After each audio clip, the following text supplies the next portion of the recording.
Outdoor Secrets Unwrapped is brought to you in part by White Rocks Design Studio at Turcotte Design, who has been serving Southern Vermont for over 20 years. Fish Donkey, the future of tournament fishing. Targets Unlimited, Mercer Sports.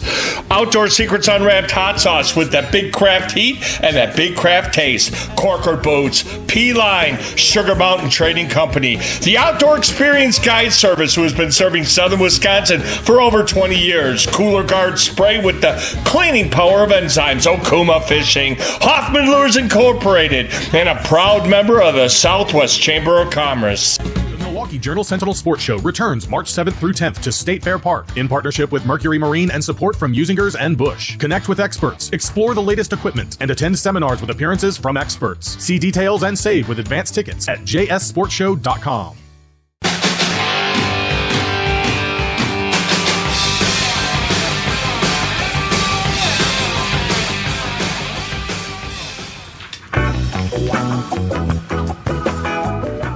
Welcome back to Outdoor Secrets Unwrapped. I'm your host, Chris Bates, and boy, what a time I am having here at the New England Fishing Expo here in Marlborough, Massachusetts. And guess what? We ran into Joey Cifuentes. I always want to say that so that people know it's coming from him and not from me, because I butcher names. Anyway, thank you so much for stopping by. Yeah. I appreciate this. So, real quickly, you're a bass guy. Yes, sir. And how did you get started in this? Yeah, so I'm Joey Cifuentes. I fish the Bassmaster Elite Series. I grew up in Florida. Okay? I grew up saltwater fishing. Nice. Some freshwater lakes there. Obviously, in Florida, there's tons of lakes, but I grew up in that and really in the saltwater fishing world. Yeah. I learned a lot of what I know in saltwater fishing, but I moved to Arkansas and I started getting to bass tournaments. And I fell in love with it. I competed. I played college baseball. I played baseball my whole life, so I had that competitive edge. You know? Yeah. When I got done doing that, I fell in love with the tournament scene, just the competitiveness and trying to win money fishing bass tournaments. But did you start bass fishing with your buddies or your dad or your uncle, and they said, come on, let's go fish for bass? Or did you gradually go into bass angling? Because my son lives in Florida, and I had the best time bass fishing. Yeah, so when I was a kid, my grandma lived on a freshwater lake, and I caught my first bass there. You know, by myself, just going down the lake, walking on the bank. You know, and when I moved to Arkansas, though, I met a friend, and he was into tournaments, and so I just initially jumped in the boat with him, and I started fishing tournaments that way. So what tournaments do you fish? I fished the Bassmaster Elite Series. Wow. Yeah. So I try to set you up for that. So because a lot of times people say, oh, Chris is just talking about a bass guy. Well, now they say, oh, now he's talking to this bass elite. Because, you know, last year I was talking to some other guys that were in the Elite Series, and it was really interesting, and I was like, wow. So when people say to you, isn't it great to fish all the time? And you say, I don't know about that. Because it's a double-edged sword that I find out. That, you want to fish, you want to win, but they don't understand what it's like after you win. Right. Yeah. I mean, it's when you're doing it for a living, right? It's a different ball game, and it's very stressful. I mean, we've got a lot of money on the line. The entry fees are high, but it's still a blast, man. I love going out there, but it's a lot of work. You know, we show up to to a lake. We fish for practice for 3 days, and then we have a 4-day tournament. So I'm on the boat from daylight till dark for 7 days in a row. Right. And then our tournaments are back to back, so I'm doing this for 2 weeks. And it's very intense, but I mean, I got the best job in the world. I mean, I can't complain. It's like me, I get to meet all these cool guys, but you're right, we're on the road a lot. Yeah. And people don't understand what it's like to be a pro angler, to be gone from your family. Yeah. And if you have a job, they have to be understanding. Oh, by the way, I'm gone for the next 6 months. Yeah. But then, like I was saying earlier, if you win, now it's a whole nother thing where you go seminars, promoting, here, doing shows. Right. No, my schedule has, since my last year, I won 2 really big tournaments. Right. It's gone up, but it's good. This is what you want. You're making making a living doing this. So I love it. I love meeting all these people. I love being out here. I got a pleasure meeting you and seeing the different fishing and all over different country. So it's a dream come true for me. What kind of boat do you guys run? I run a Phoenix. Okay. I run a 921 Elite Phoenix. They're made in Tennessee. Excellent boat. I've been running those for about 3 or 4 years. And your fishing rod, what is your rod of choice? A lot of times my viewers always want to say, well, you never ask about the rods. Okay, I'm asking, what's a good rod for someone to go out, whether they're the weekend guy, monthly guy, what do you think they would want to use? So, I'm a finesse fisherman. Okay. I may not look like one, but, I can tell. I love finesse fishing. I grew up with a spinning rod in my hand. Right. So, to me, like the best all-around rod somebody can get is a 7-foot medium action spinning rod. I use Fenwick rods, and I use an Abu Garcia reel, spinning reel. A 30 size reel is perfect for all different applications. Yeah. Or 300 size, that 30 size reel. And you can throw all kinds of baits on there, light baits. You can cast them far. You can fish from the bank with it, from the boat. I use spinning rods most of the time in all my tournaments. I do bait casters too, but I think a 7-foot medium action spinning rod is the rod to have in your hand. I mean, for all kinds of fish. So I agree with that. Because, why do you need, I always ask this, I wrote this article, I write articles every once in a while. Yeah. I wrote this article about the angler, right? Why do you have 50 rods in your boat and you're only using one at a time? Why? Well, for me, I like to, when I get in these situations where I'm practicing, I want to be able to quickly and effectively pick up a bait and maybe throw it for a cast if I think, I need to go to this brush pile or this lay down. Right. I need to throw a square bill by it or something. I want to have that rod ready. I can grab it and go because I need to manage my time because it's so limited that I can't be down there digging and tying on another. You can, but I want to be as effective as I can on the water. I see. So you load up your rods with different baits and then you say, this one's working, now we can switch them out. Right. Yeah. Got it. And when I come up north or I'm fishing and I've got all my spinning rods up there, I'll have maybe 6 or 7 spinning rods with each little different baits just so I can have different options for a fish. I can throw at it. If he doesn't bite, I can throw another one or what have you for different situations. And what is your favorite water to fish? Like, what is your home water? My home water is deep, rocky, clear lakes. So I've done well up north in the smallmouth fisheries, and I think that's the reason because you guys have that same kind of lakes up here. Deep, really clear, rocky. Yes, you have grass too, and I love fishing grass. I don't have a lot of grass at home, so I would say like deep and clear and rocky. Have you fished Lake Champlain yet? Oh yeah. You like that lake? Love Lake Champlain. Yeah, it's a good lake. Again, it's deep. It's everything that you want. Yeah. And for a pro angler, we're in good shape. Yeah. All right. Well, boy, but don't run off. We got a couple other little things we want you to do. All right. Cool. Sounds good. All right, folks, hang tight. We'll be back with more from the New England Fishing Expo here in Marlborough, Mass.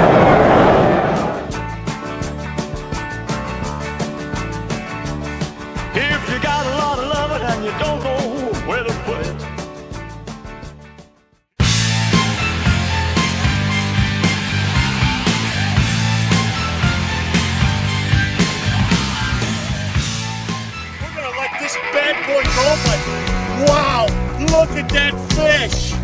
Oh my God, that's amazing. Wow.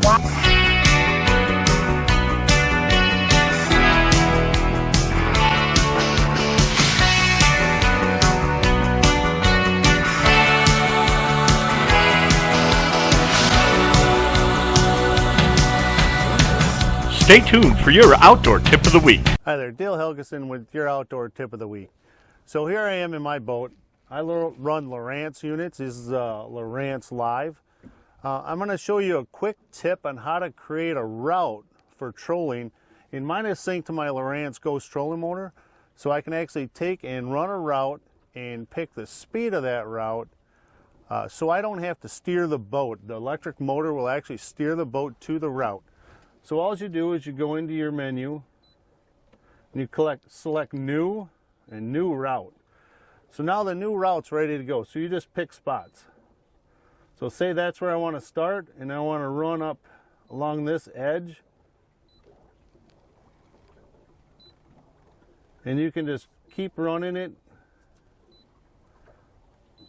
along that edge like that. And then you just do save route. And then you can go back and name it. And we'll just say that's run 1. And then enter it, and it'll save it in there in your program. So whenever you want to hit it, you just select that, select the route, there's run 1, click on it, and you can say start or show, and it'll show you the route, or you can hit start and you can say ascending or descending or forward or reverse. So it'll start at whatever waypoint you put in first, it'll start there if you go forward, and the opposite for reverse. And then once you have it in there, you can go in here and you can select whatever speed you want to run. Right now we're running 1.7 miles an hour as we're trolling some crankbaits. So you can just select whatever speed you want, hit OK, and you will follow that route at that speed, and it will steer you. Even if you do some sharp corners, it'll actually follow it. So that is your tip of the week.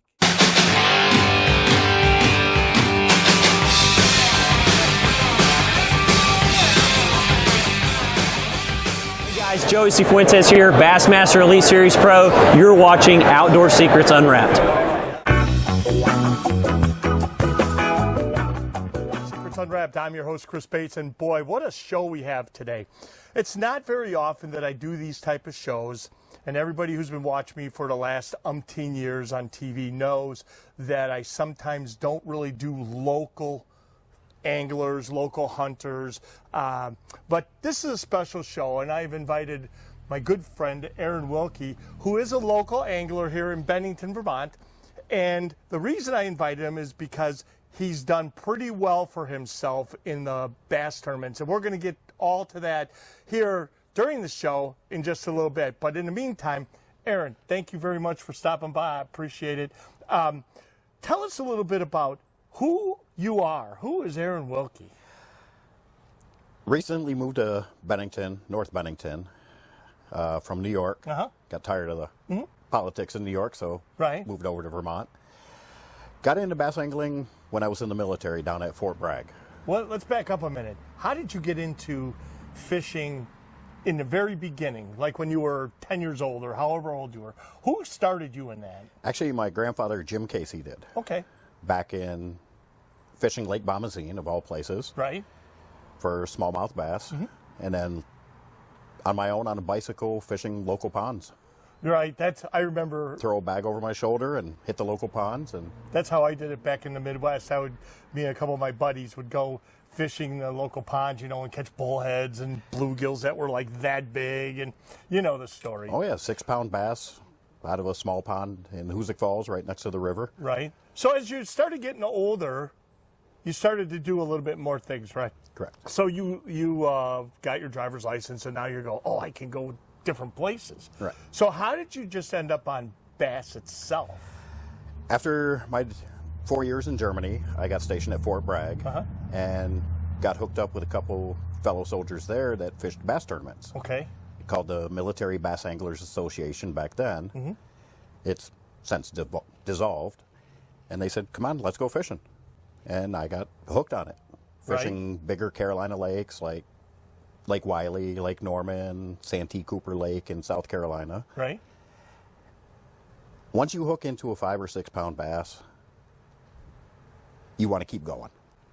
Right. It's like the hunters going out and shooting the 10-pointer. Right. They want to keep chasing that bigger one, and bigger one, and bigger one.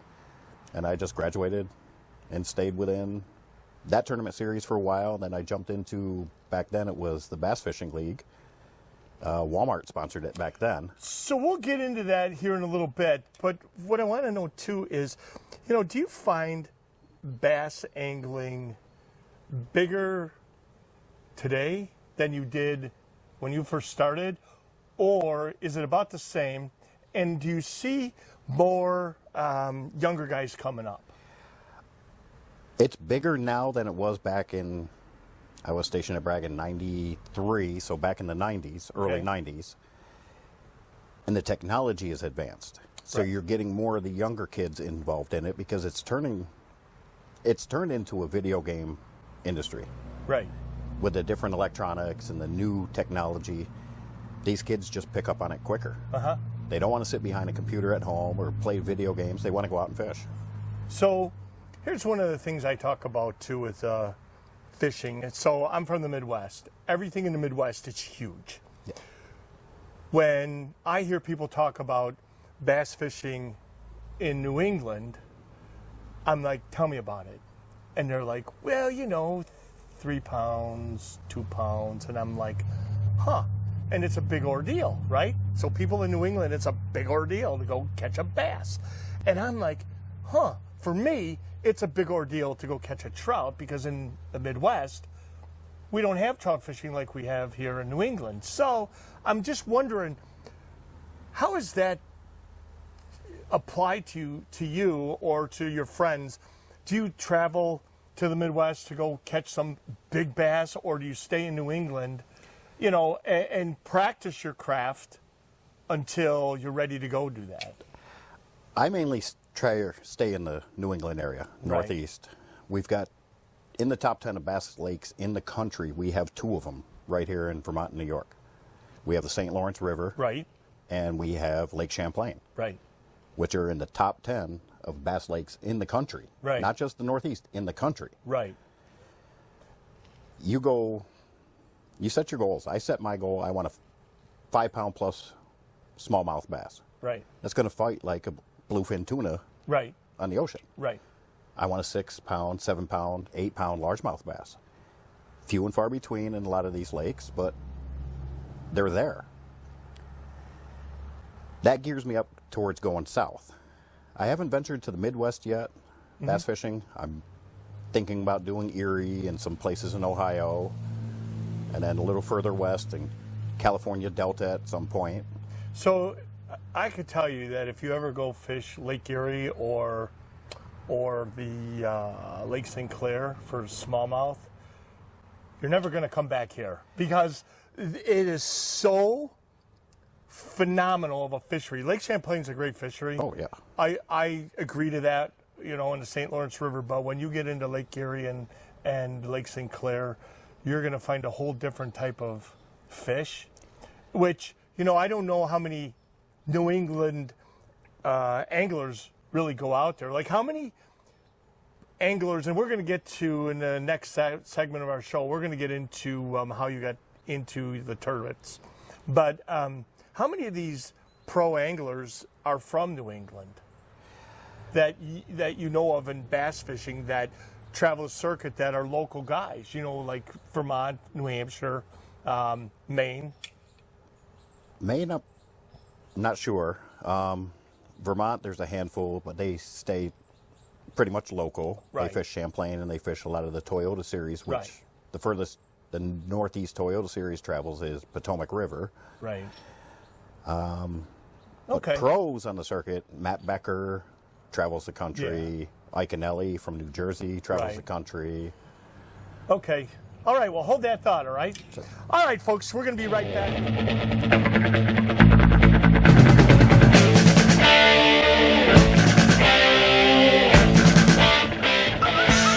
You love fishing, but hate the fishy smell that comes with it? Then you need Sugar Mountain Trading Company's Fisherman's Soap. This all-natural soap is made with charcoal, rose clay, and coffee to remove even the toughest fishy smells. It also leaves your hands feeling soft and smooth. So next time you're out on the water, don't forget to bring your Fisherman's Soap.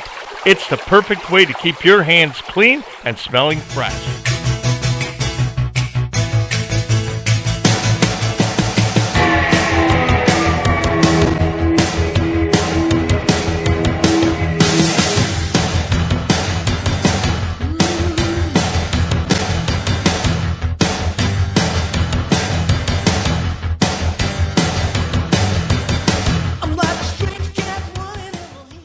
Outdoor Secrets Unwrapped in the Kitchen is brought to you in part by Mercer Sport.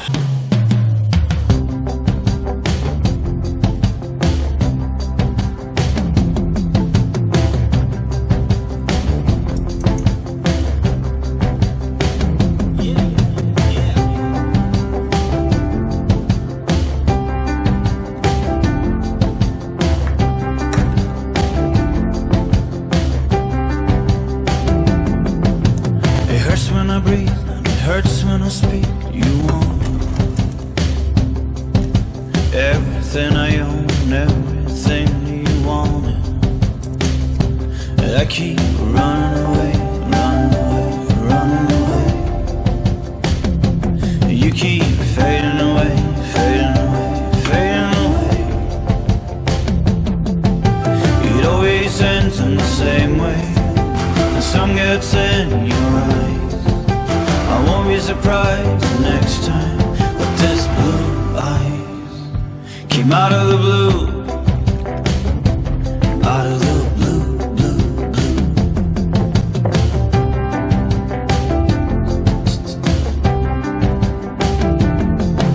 It never gets old, it never changes, does it? Every part of the city, a moment is breaking my promise.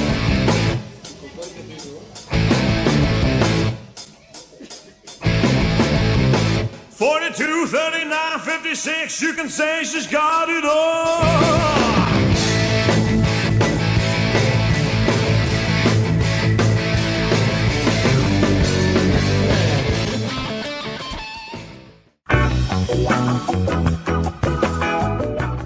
Outdoor Secrets Unwrapped. I'm your host, Chris Bates, and boy, what a great time I am having here at the New England Fishing Expo. We're walking around, and boy, look at what I found. The Wicked Tuna Girls. Holy cow. So, you are? My name's Captain Michelle, and I'm first mate Lea Pinaud. I love that. Okay, so I'm walking by, and I've heard of the show. I know the show. I don't know all the players in the show. How in the world did you guys get started in this? We both really love fishing, and that's what we grew up fishing with our fathers. Yeah. And were they tuna fishermen? No. So what kind of fish? Recreational. So we just started small. We just got big, you know. Started with the small fish and. Right. Well, it was basically when Michelle decided to pursue her captain's license and her own boat, and she came out and caught this gigantic fish. I see that. So what happened? That video went viral, and that's how Wicked Tuna found us, and this is how we ended up on the show. And they said, hey, we got to have you guys because, number one, you're women. We don't have any women on our show, right? Good point. So how in the world did you bring that thing in? If you were by yourself?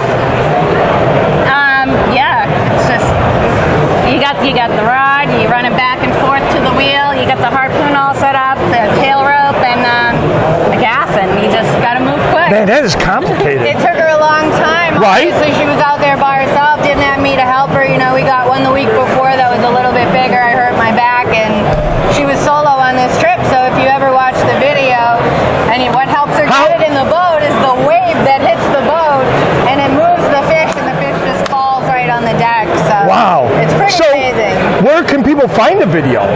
Where can they find it? Everywhere. It continues to go viral. I had Instagram. Okay. Facebook. This past Thanksgiving, I had 100 million views in a month and a half. Holy I cow! think that was TikTok. No, that was ESPN and wow. Instagram. So yeah, Instagram. okay, so Instagram. Do you get on the radio and say, "I have a big one"? You know. Wait a minute, that didn't sound right. Do I have a big one? What she said. There wasn't really anyone around that night. Oh, I see. I saw one light in sight, and I got it to the boat, and I tried to get it in the boat. It took me an hour to get it to the boat. It took me 3 to get it in. Wow. But I couldn't find. I looked around. There was no other boats, and so then you come back into port, right? And you say, "Hey," or did everybody already know you had this fish? No, I got in about midnight. Okay. And I had a charter the next day. Okay. So I got in, unloaded the fish, had to clean the boat, slept for about 2 hours. right? Up into the charter the next day. But everybody's like, oh my gosh, look at what Michelle got. There was no one at the dock. Wow. You're like, good, my thunder's gone. But I saw, when I had my GoPro going, and during the fight, it died about 10 minutes before I stuck it. So I had to change the battery, and luckily I was able to get coming into the boat. Wow. It was pretty cool. That's pretty interesting. I love to hear stories like that, and when people sit there and they tell you their stories, it's like, where did I hear that before, right? Yeah. All right, well, thank you very much. I appreciate this. It's great to talk with you guys, and if you want to give a plug to where to see the show and how you got some merchandise out here, let people know. All right, well, March 3rd, Wicked Tuna starts again, season 13, so if you haven't past seasons, you can catch up on Hulu or Disney Plus, and check us out on season 12. If you haven't seen last season, season 13 is coming out on March 3rd, so check us out there. We're starting to book charters at feednolimits.com. Check us out there. If you can't make it to the show to pick up our gear, you can purchase it online. Nice. We've got some really cool sponsors this season. Ray Marine,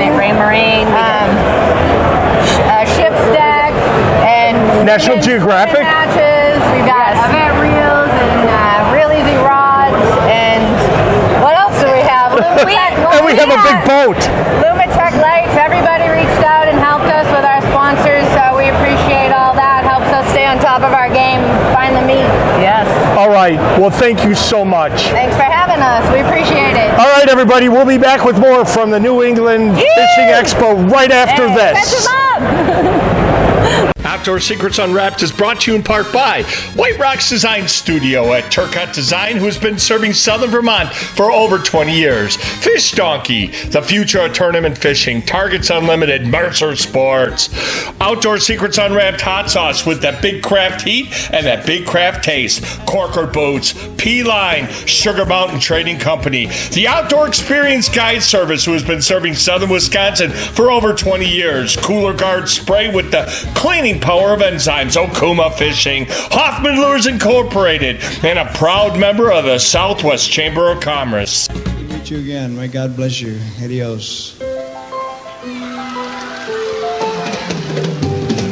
Wise men say only fools rush in, but I can't help falling in love.